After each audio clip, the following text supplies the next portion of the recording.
It has been a hot minute since I finished reading The Sunlit Man by Brandon Sanderson, and I am overdue for a spoiler-free review video, so here it is.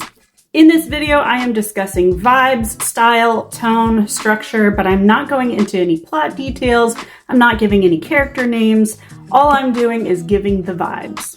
I will be giving all of my thoughts full of spoilery goodness in another video, but for now, let's just stick with the basics. For those of you who don't know, The Sunlit Man is the fourth of the Secret Project books that Brandon Sanderson released this year.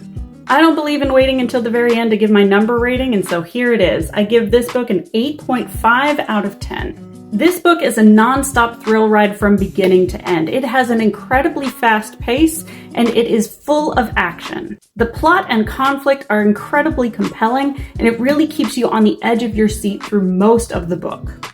As we've come to expect with Brandon Sanderson's writing, some of the key strengths of this book include world building and magic systems.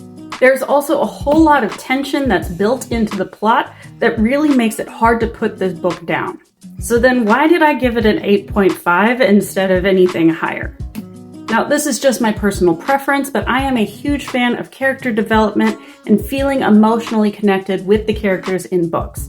And unfortunately, in this case, it kind of fell flat for me. The book has so much going on at any given point that sometimes we just don't really get a chance to really connect with the characters who are around the protagonist.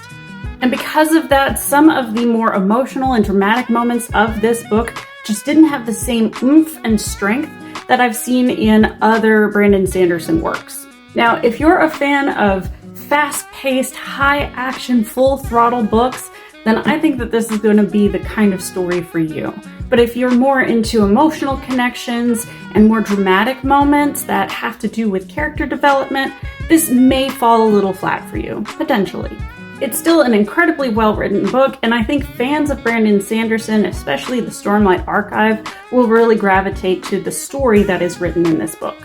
So let me know in the comments what you thought. Let's try to keep it spoiler-free as much as possible, but I'd like to know what other Brandon Sanderson fans thought of The Sunlit Man.